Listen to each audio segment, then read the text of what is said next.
या तुमने कभी सोचा है एक ऐसी कौम जो पहाड़ों को तराश कर महल बनाती थी, जो कहती थी हमसे ज्यादा ताकतवर कौन? मगर जब आसमान का हुक्म आया तो उनके महल मिट्टी के नीचे दबा दिए गए। हजरत नूह अलैहिस्सलाम के बाद एक और कौम पैदा हुई, कौम आद। यमन और ओमान के दरमियान एक इलाके अहकाफ में रहते थे। उनके शहर का नाम था इराम जातुल इमाद, यानी स्तंभों वाला शहर जो आसमान से बात करता था। उनके बदन पहाड़ों की तरह मजबूत, कद बादलों को छू लेते और उनका गुरूर आसमान को चीर देता था। वो कहते, हम ही जमीन के वारिस हैं और हमेशा रहेंगे। अखाफ की रेत में उनके शहरी इलाके दूर दूर तक फैले हुए थे। उनके घोड़ों के पांव से जमीन गूंजती थी। रात को उनके चिरागों की रोशनी दूर तक चमकती, गोया उनका शहर जमीन पर कोई ताज हो। और वे अपनी सभाओं और बैठकों में अक्सर एक ही बात कहते, हम जैसे लोग दोबारा कभी पैदा नहीं होंगे।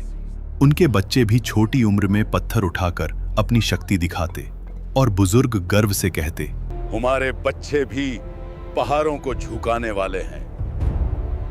आद के लोगों का एक और अजीब अकीदा था। वो समझते थे कि हवा उनकी गुलाम है।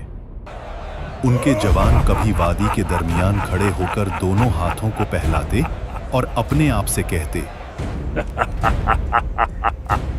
देखो, हवा हमारे जिस्म की पैरवी करती है। बुजुर्ग लोग अपनी नशिस्त महफिल में फख्र से कहते, हमारे बाप दादा हवा का रुख बदल देते थे, हमें कौन रोक सकता है? वो लोग जब तूफान को दूर से आता देखते तो हंसकर कहते, हवा हमारे साथ है, ये हम पर नहीं, हमारे दुश्मनों पर पड़ेगी। लेकिन उन्हें क्या पता था कि आने वाली हवा उनकी सबसे बड़ी दुश्मन बन चुकी है। आद के लोग सिर्फ लंबे नहीं थे, उनकी जिस्मानी बनावट आम इंसान से कई गुना बड़ी थी। दरिया के किनारे उनके कदमों के निशान आज भी पहाड़ों के दरमियान मिलते हैं, जिन्हें देखकर लोग हैरान रह जाते। उनके घरों के दरवाजे इतने ऊंचे होते कि एक घोड़ा और सवार दोनों सीधा अंदर जा सकते, और उनके बर्तन पत्थर के बने हुए, इतने बड़े कि एक बर्तन में पूरा खानदान का खाना पक जाए। समय बीतता गया, घमंड बढ़ता गया, वक्त गुजरता गया और उनका तकब्बुर बढ़ता गया। फिर अल्लाह ने अपना नबी भेजा, हजरत हूद अलैहिस्सलाम, जो कहने लगे, ऐ मेरी कौम, सिर्फ अल्लाह की इबादत करो, उसके सिवा कोई माबूद नहीं। खुद क्या तू चाहता है हम अपने बाप दादा के मजहब छोड़ दें? हम ताकतवर हैं, हमें कोई छो नहीं सकता। हजरत हूद अलैहिस्सलाम ने फिर कहा, मैं तुम्हें उस अजाब से डरा रहा हूं जो तुम सोच भी नहीं सकते। लेकिन जिन दिलों में गुरूर भर जाए, वहां नसीहत पत्थर से टकराकर टूट जाती है। हजरत हूद अलैहिस्सलाम रोज उनके बाजारों, उनके महलों, उनके दरवाजों के पास जाकर आखिरी दावत देते। कभी उनके सरदार हंस के कहते, हूद, तेरी बात में दम होता तो हमारे महल कब के गिर चुके होते। कभी कोई बच्चा उनकी आवाज का मजाक उड़ा देता और कुछ लोग उन्हें देखकर रास्ता बदल लेते, कहीं उन्हें अल्लाह का खौफ उनकी आंखों में भर न जाए। एक दिन हूद अलैहिस्सलाम उनकी असेंबली में गए, जहां उनके सरदार सोने के तख्तों पर बैठे थे। हूद अलैहिस्सलाम ने कहा, अल्लाह की बनाई हुई कुदरत का निजाम देख लो, तुम्हारी ताकत कुछ भी नहीं। मगर उनके सरदार हंस पड़े। ये छोटे वादे बंद कर, अगर अजाब आता है तो हम अपनी ताकत से उसे रोक लेंगे। ज़मीन भी हमारी ताकत से डरती है। उन्हें नहीं पता था ये जमीन का आखिरी एतराज था।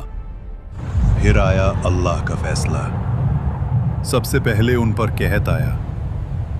3 साल तक एक बूंद बारिश ना हुई, नदियां सूख गईं, बाग जल गए, जमीन पत्थर बन गई। लोग आसमान की तरफ देखते रहे, कब बारिश आएगी। लेकिन आसमान से जवाब आया, खामोशी। पहले साल उन्होंने कहा, ये तो मामूली सा मसला है, हम ताकतवर लोग हैं। दूसरे साल प्यास ने उनकी जुबानें सुखा दी। खाली मटके दीवारों से टकराते, जानवर प्यास की वजह से गिरने लगे। तीसरे साल आद की जमीन से वो हंसी, वो फक्र, वो आवाज ही गुम हो गई जो कभी आसमान को टकराने का दावा करती थी। और जब लोग हूद अलैहिस्सलाम के पास आए तो वो उन्हें देखकर रोए नहीं, बस इतना कहा, अब अजाब का वक्त करीब है। फिर एक दिन 3 बादल नजर आए, एक लाल, एक सफेद और एक स्याह। आसमान से फरिश्ता पुकारा, ऐ कौमे आद, इनमें से एक बादल चुनो। सरबराहों ने हंसकर कहा, काला बादल, उसमें पानी है, रहमत है। मगर उन्हें क्या पता, उस बादल में रहमत नहीं, कहर छुपा था। आसमान स्याह हो गया, हवा ठंडी हुई, लोग नाचने लगने, चिल्लाने लगने। देखो, बारिश आ गई। लेकिन वो पानी नहीं था, अजाब का तूफान था। पहला झोंका आया, धूल और पत्थर उड़ गए। आंधी के हर झोंके में उन्हें लगता कि हवाएं उनका नाम मिटा रही हैं। दूसरा झोंका, पेड़ गिर गए, जानवर उड़ गए। उनकी सारी मूर्तियां, उनका सारा फखर, उनके तो सिर्फ सन्नाटा था। रह गया सिर्फ रेत का समंदर और गिरे हुए तने, जैसे खजूर के खोखले तने।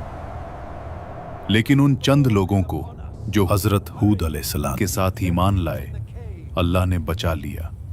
उन्हें पहाड़ों के एक गार में पनाह दी गई और हजरत हूद अलैहिस्सलाम ने कहा, ऐ मेरे रब, तू सबसे ज्यादा रहम करने वाला है, हमें उन रास्तों पर कायम रख जो तेरी तरफ ले जाते हैं। हुद अलैहिस्सलाम जब वादी के ऊपर खड़े हुए तबाह शहर को देख रहे थे तो उनकी आंखों में आंसू भर आए। ये वो लोग थे जो कभी कहते थे, हमसे ज्यादा ताकतवर कौन? और अब उनकी जिंदा निशानी भी हवा में बिखर चुकी थी। हुद अलैहिस्सलाम ने कहा, तकब्बुर का अंजाम हमेशा तबाही है और अल्लाह की नाफरमानी हलाकत। आज भी अहकाफ्त की रेत के नीचे उनका शहर इराम दबा हुआ है, एक गवाही के तौर पर, जो कहती है ताकत और शान से नहीं, सिर्फ अल्लाह की इताअत से इज्जत मिलती है। अगर तुम्हें ये कुरानिक कहानी पसंद आई हो तो वीडियो को लाइक करो, कमेंट्स में लिखो तुम अगले एपिसोड में किस कौम की कहानी देखना चाहते हो, और चैनल को सब्सक्राइब करना मत भूलना। ये सिर्फ एक कहानी नहीं, एक हकीकत है जो हमेशा याद दिलाती है कि जब इंसान गुरूर करने लगता है और जुल्म और नाइंसाफी कायम करता है तो अल्लाह उसे मिटा देता है।